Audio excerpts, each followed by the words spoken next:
Salam dəyərli izləyicilər, hər birinizi xoş gördük. Bu gün sizlər üçün dadına doyum olmayacaq möhtəşəm ekler pirojnası hazırlayacağam.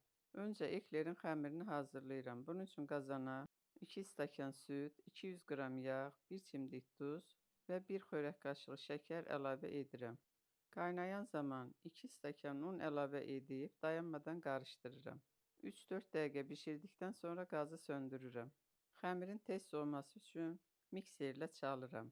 Xəmir biraz soyduqdan sonra yumurtaları bir-bir əlavə edib çalıram. Mən burada 8 ədəd yumurtadan istifadə etdim. Gördüyünüz kimi xəmirimiz biraz axımlı, sıyıq formada olmalıdır. Budur, eklerin xəmiri hazır oldu.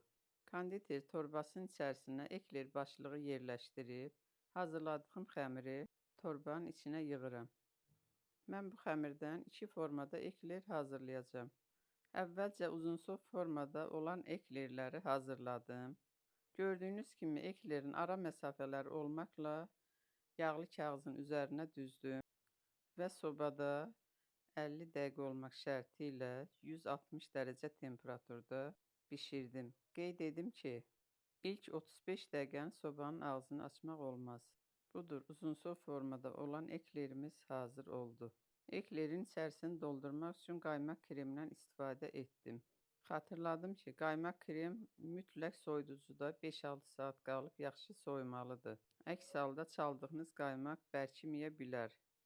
Mən qaymaq kremin içərisinə qatılaşdırılmış süd də əlavə etdim. Belə etdikdə krem çox dadlı alınır. Üzəri üçün isə ağ və qara şokoladdan istifadə etdim. Şokolad hazırlayan zaman qaymaqdan istifadə etmək lazımdır. Əgər əlinizin altında qaymaq yoxdursa, duru yağdan da istifadə edə bilərsiniz.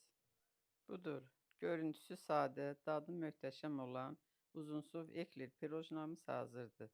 İndi keçirik yumru eklerlərin hazırlanmasına.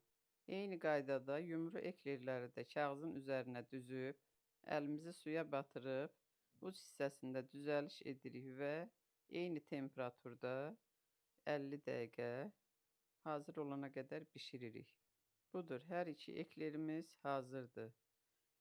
Hazırlayın, nuş edin, kanalıma abunə olmayı unutmayın.